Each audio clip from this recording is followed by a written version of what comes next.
Good evening दोस्तों। भारत की नदियां पार्ट 4 सिंधु नदी तंत्र में मैं नरेंद्र जाखड़ आप सभी का स्वागत करता हूं आपके अपने YouTube channel JK by Narendra Jakhar में। तो देखिएगा दोस्तों, 3 पार्ट में आपको करवा चुका था। गंगा नदी तंत्र करवा चुका मैं आपको, ब्रह्मपुत्र नदी करवा चुका। जिसने नहीं देखे हैं तो पीछे जाकर के पहले उन दोनों पार्ट्स को देखिएगा, ठीक है। और चैनल को ज़्यादा से ज़्यादा लाइक शेयर व सब्सक्राइब कीजिएगा। आप देख तो लेते हो लेकिन पता नहीं लाइक करने में कौन से आपके पैसे लग रहे हैं, ठीक है। जब आधे घंटे 40 मिनट आप वीडियो देखते हो तो 1 सेकंड लगती है उसको लाइक करने में, तो लाइक भी कर दिया करो, क्योंकि लाइक करने से मेरा कॉन्फिडेंस लेवल बढ़ता है और मैं आपके लिए और ज़्यादा मेहनत करूँगा फिर, ठीक है। तो चलिएगा, और कोई अगर आपका सुझाव हो तो वो भी आप कमेंट बॉक्स में दे सकते हैं। चलिएगा स्टार्ट करते हैं सिंधु नदी तंत्र। इस सिंधु नदी तंत्र की जब हम लोग बात करते हैं तो देखिएगा,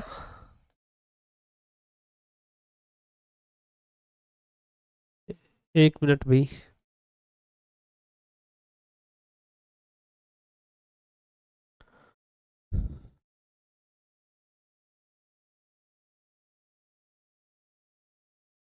हाँ, देखिएगा सिंधु नदी तंत्र की जब हम बात करते हैं तो सिंधु नदी तंत्र में सबसे पहले मैं आपसे बात करूं तो इस साइड मैंने लास्ट क्लास में भी बताया था, इस साइड में यहां पर अपना पड़ता है तिब्बत, ठीक है।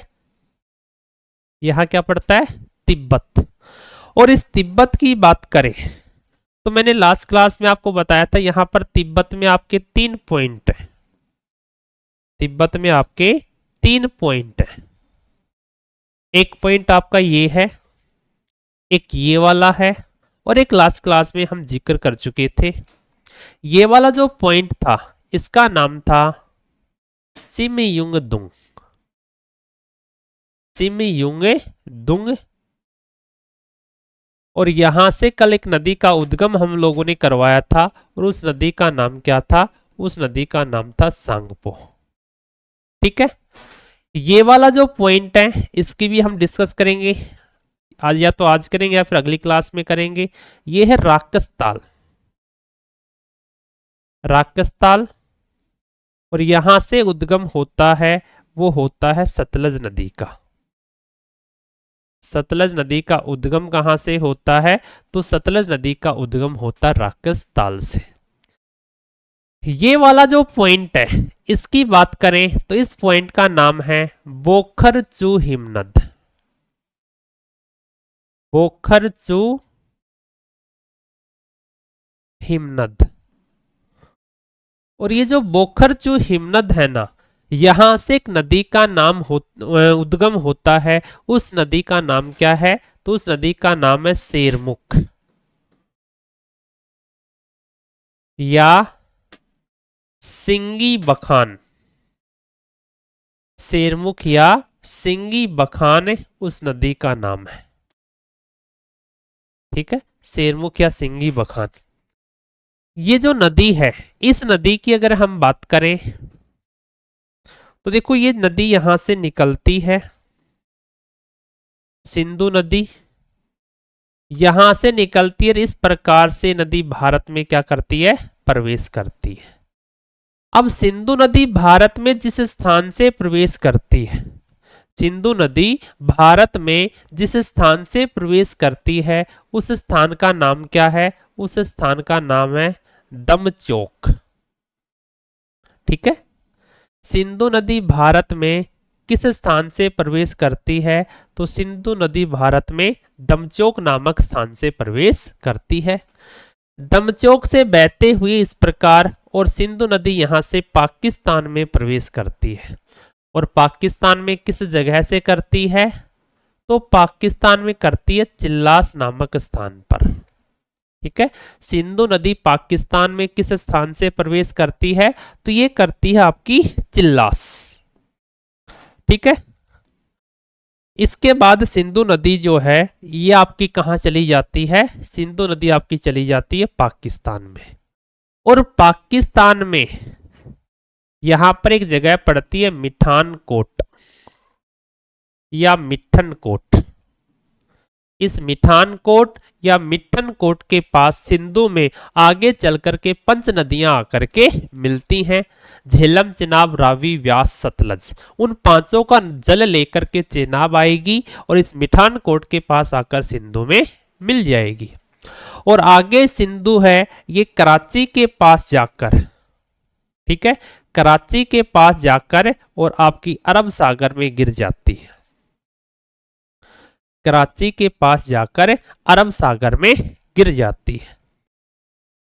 इस सिंधु नदी के किनारे पर जब हम देखें तो सिंधु नदी के किनारे पर यहां आपका लेह जनपद स्थित है। ठीक है, लेह जो है ये किस नदी के किनारे पर स्थित है? तो लेह आपका सिंधु नदी के किनारे पर स्थित है। और आपको पता है भारत में लेह में सबसे कम क्या होती है? बारिश होती है। भारत में सबसे कम बारिश लेह में होती है 7 सेंटीमीटर। और भैया ये जो ब्रह्मपुत्र का नाम है, आपकी सिंधु जो नदी है ये यहाँ पर 2 पर्वत श्रेणियों के बीच से बहती है। एक पर्वत श्रेणी का नाम तो क्या है? लद्दाख पर्वत श्रेणी। और दूसरी पर्वत श्रेणी का नाम क्या है? जास्कर पर्वत श्रेणी। ठीक है, तो आपसे पूछे कि सिंधु नदी भारत में किन 2 पर्वत श्रेणियों के बीच से बहती है? तो सिंधु नदी भारत में बहती है लद्दाख और जास्कर पर्वत श्रेणियों से। ठीक है, इसके बाद चलो देखते हैं आगे। भाई जो सिंधु नदी है, इस सिंधु नदी की कुल लंबाई कितनी है? सिंधु नदी जो है इसकी कुल लंबाई कितनी है? तो कुल लंबाई इसकी है वो है 2880 किलोमीटर। 2880 किलोमीटर है। लेकिन भारत में लंबाई की बात करें, भारत में लंबाई कितनी है? तो सिंधु नदी की भारत में लंबाई है 1114 किलोमीटर। ठीक है, भारत में कितनी है? 1114 किलोमीटर लंबाई है। सिंधु नदी है, इस सिंधु नदी का प्रवाह क्षेत्र कितना है? प्रवाह क्षेत्र कौन से देशों में है? तो इसका प्रवाह जो क्षेत्र है ये 3 देशों में। एक तो आपका चाइना, भारत और पाकिस्तान। इन 3 देशों से होकर के बहती है सिंधु नदी। ठीक है, अगर भारत के राज्यों या यूनियन टेरिटरी की बात करें तो सिंधु नदी भारत के किसी भी राज्य से नहीं बहती, बल्कि सिंधु नदी भारत के एकमात्र केंद्र शासित प्रदेश से बहती है जिसका नाम है लद्दाख। ठीक है, सिंधु नदी भारत में केवल लद्दाख से बहती है। फिर बात आती है सर सिंधु नदी जल समझौता कब हुआ था? सिंधु नदी जल समझौता कब हुआ था?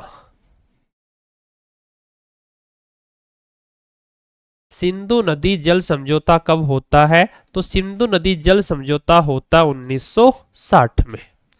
किस किस के मध्य हुआ था सर ये? तो भैया सिंधु नदी जल समझौता जो है ये आपका होता है भारत व पाकिस्तान के मध्य। भारत व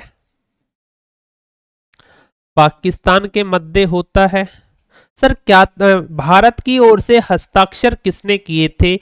तो भारत की ओर से हस्ताक्षर किए थे वो किए थे जवाहरलाल नेहरू ने। और पाकिस्तान की बात करें तो पाकिस्तान की साइड से हस्ताक्षर जो किए थे वो किए थे आयूब खान ने। आयूब खान ने पाकिस्तान की साइड से हस्ताक्षर किए थे। और भैया आपको पता है जब भी कोई समझौता होता है तो समझौता हमेशा कभी भी एक पक्षीय नहीं होता, हमेशा द्विपक्षीय होता है। तो ये जो समझौता हुआ था ना, इसमें मीडिएटर की भूमिका किसने निभाई थी? यानी कि मध्यस्थता की भूमिका किसने निभाई थी? तो सिंधु नदी जल समझौते में मध्यस्थता की भूमिका जो निभाई थी वो विश्व बैंक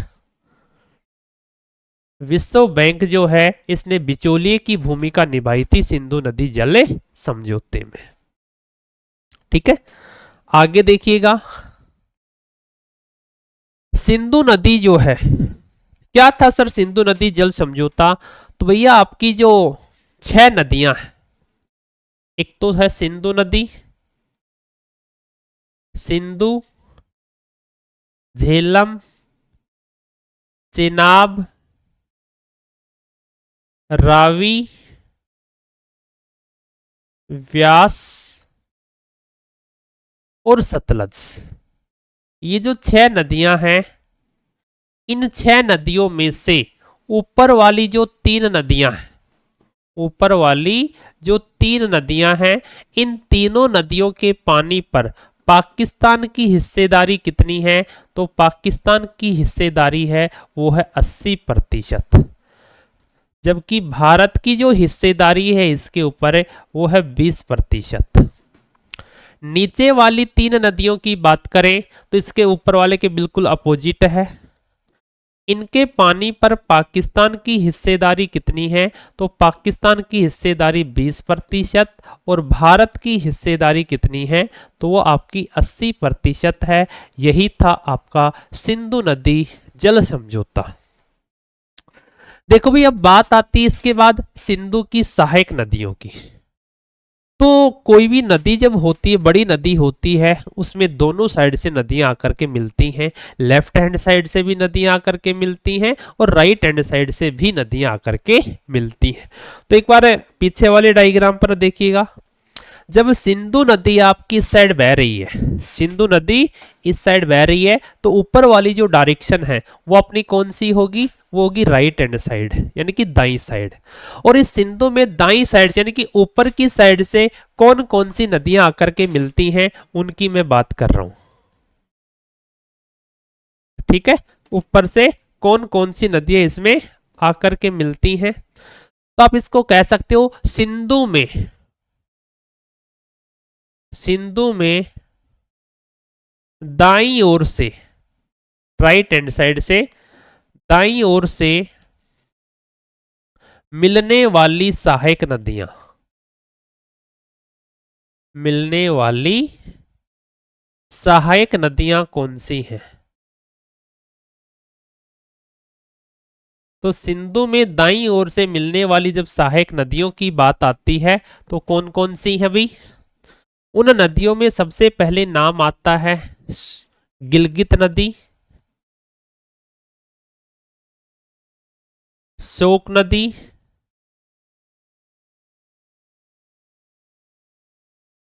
गिलगित, शोक, क्या हो रहा भाई? गिलगित, शोक, काबुल, ऊंजा, नुब्रा। ठीक है, ये सभी सिंधु में दाईं ओर से मिलने वाली, राइट हैंड साइड से मिलने वाली सहायक नदियां। ठीक है, ये राइट हैंड साइड से मिलने वाली ये सहायक नदियां हैं। इस नुब्रा नदी की बात करें तो नुब्रा नदी है, ये नुब्रा घाटी का निर्माण करती है। उस नुब्रा जो नदी है ये सियाचिन ग्लेशियर से निकलती है। ठीक है, इसके बाद हम बात करते हैं, देखो सिंधु में लेफ्ट हैंड साइड यानी कि बाईं ओर से मिलने वाली सहायक नदियां, इस साइड से सिंधु में कौन कौन सी सहायक नदियां आकर के मिलेंगी? तो देखिएगा, मैं यहां पर कुछ डायग्राम आपको बताता हूं।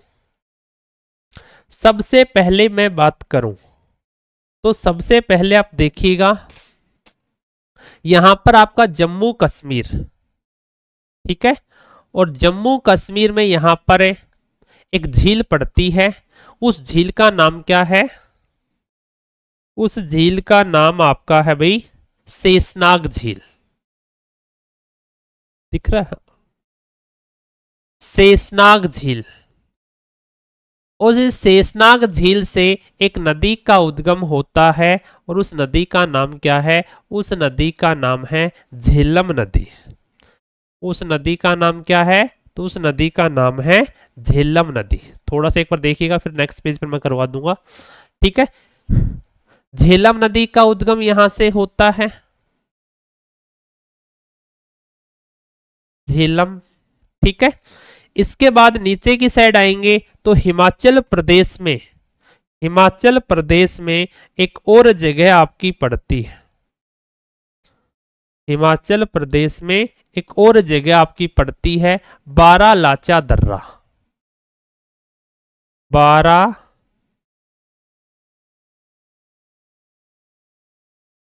यहां लिख देता हूं बारालाचा दर्रा।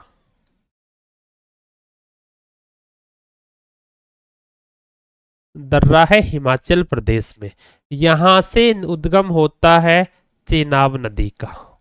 ठीक है, बारालाचा दर्रे से नीचे आओगे, हिमाचल प्रदेश में ही पड़ता है रोहतांग दर्रा। अभी आगे बात करेंगे इनके एक एक करके, मैं थोड़ा सा एक बार डायग्राम के अकॉर्डिंग बता रहा हूं। रोहतांग दर्रा, यहां से उद्गम होता है रावी नदी का, और रावी नदी किस में जाकर के मिल जाती है, तो रावी नदी जो आपकी है ये चेनाब में जाकर के मिल जाती है। ठीक है, और ऊपर से कौन सी आ रही है भाई, झेलम नदी, ये झेलम भी किस में जाकर के मिल जाती है, चेनाब में। इस साइड जब आप देखोगे, इस साइड जब आप देखोगे तो देखो ये जो नदी है, ये जो नदी आपकी है सतलज नदी। ठीक है, ये सतलज नदी यहां से निकलती है, और यहां पर हिमाचल प्रदेश में एक दर्रा पड़ता है सिपकिला दर्रा। इस सिपकिला दर्रे से भारत में प्रवेश करती है, और इस प्रकार से सिपकिला दर्रे से भारत में प्रवेश करके, और ये नदी इस प्रकार से बह करके, और ये भी किस में चली जाती है, चेनाब में। और चेनाब जो नदी है, ये चेनाब नदी आगे जाकर के मिठान कोट या मिठन कोट के पास किस में मिल जाती है, तो मिठान कोट या मिठन कोट के पास जाकर के सिंधु में मिल जाती है। सर एक नदी और बच गई, वो भी भाई मैं आपको बता देता हूं। यहां हिमाचल प्रदेश में पड़ता है व्यास कुंड। ठीक है, रोहतांग दर्रे के पास से ही है व्यास कुंड। व्यास कुंड से उद्गम होता है व्यास नदी का, और ये व्यास नदी हैरिके बैराज, ठीक है, पंजाब के हैरिके बैराज के पास आकर सतलज में मिल जाती है। ठीक है, हैरिके बैराज के पास आकर सतलज में मिल जाती है, और भारत की पंचनद में शामिल एकमात्र नदी है जिसका प्रवाह क्षेत्र केवल भारत में है।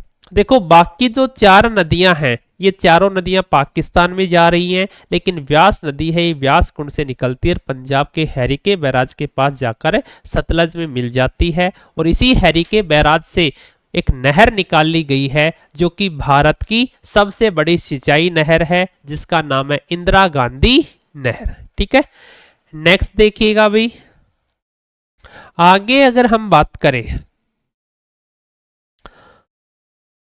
तो इनमें से एक एक नदी का हम डिस्कस करेंगे। ये आपकी होगी 5 नदियां, झेलम, चेनाब, रावी, व्यास और सतलज। ठीक है, तो एक बार मैं रिपीट करवा देता हूं, रिवीजन करवा देता हूं। देखो भाई, सिंधु नदी का उद्गम कहां से होता है, तो सिंधु नदी का उद्गम आपका होता है, वो होता है बोखरचू हिमनद से। ठीक है, बोखरचू हिमनद से होता है। यहाँ इसे शेरमुख या सिंगी बखान के नाम से जाना जाता है। सिंधु नदी भारत में प्रवेश करती है दमचोक नामक स्थान से। लेह इसी नदी के किनारे पर स्थित है। ठीक है, सिंधु नदी चिल्लास नामक स्थान से पाकिस्तान में प्रवेश करती है। इधर सिंधु नदी लद्दाख व जास्कर श्रेणियों के बीच से बहती है। आगे जाकर के मिठान कोट है, इस मिठान कोट में ये पंचनद नदियां आकर के मिठान कोट में पंचनद नदियों का जल लेकर के चेनाब नदी जो है ये मिठान कोट में जाकर के सिंधु में मिल जाती है। ठीक है, दूसरा देखिए मैंने आपको बताया है भाई शेषनाग झील से झेलम नदी का उद्गम होता है। अभी आगे बात करेंगे। बारालाचा जो दर्रा है यहां से आपकी चेनाब नदी का उद्गम होता है। रोहतांग दर्रे से रावी नदी का उद्गम होता है। व्यास कुंड से व्यास नदी का उद्गम होता है और तिब्बत में राकस ताल से सतलज नदी का उद्गम होता है। ये नदी सिपकिला दर्रे से होकर के भारत में प्रवेश करती है और हरिके बैराज के पास इसमें कौन सी नदी आकर के मिल जाती है? व्यास नदी। और यहां से एक नहर निकाली गई है जिस नहर का नाम क्या है? इंदिरा गांधी नहर है। ठीक है, आगे हमने बातें की भाई सिंधु नदी की कुल लंबाई कितनी है, तो सिंधु नदी की कुल लंबाई है 2880 किलोमीटर। भारत में लंबाई कितनी है? 1114 किलोमीटर। सिंधु नदी का प्रवाह क्षेत्र कितने देशों में है? 3 देशों में, चाइना, भारत और पाकिस्तान। कितने राज्यों में है? तो 2 राज्य, किसी भी राज्य में नहीं, एक यूनियन टेरिटरी केंद्र शासित प्रदेश में, लद्दाख में। सिंधु नदी जल समझौता कब हुआ था? तो सिंधु नदी जल समझौता 1960 में होता है। किस किस के मध्य हुआ था? तो भारत व पाकिस्तान के मध्य होता है। सिंधु नदी जल समझौते पर भारत की ओर से किसने हस्ताक्षर किए? जवाहरलाल नेहरू ने। पाकिस्तान की ओर से किसने हस्ताक्षर किए? आयूब खान ने। क्या था सिंधु नदी जल समझौता? तो सिंधु, झेलम, चिनाब, रावी, व्यास, सतलज, इन 6 नदियों की बात करें तो इन 6 में से ऊपर वाली 5 नदियां जो हैं इनके पानी पर 80% हिस्सेदारी तो किसकी है? पाकिस्तान की। और 20% हिस्सेदारी किसकी है? भारत की। जबकि नीचे वाली नदियों में बिल्कुल अपोजिट है ये सब। आगे, सिंधु में दाईं ओर से मिलने वाली सहायक नदियां कौन सी हैं? तो सिंधु में दाईं ओर से मिलने वाली सहायक नदियों में गिलगित नदी आती है, गिलगित है, श्योक है, ये काबुल, अभी काबुला नहीं है, काबुल नदी, हुंजा नदी और नुब्रा नदी।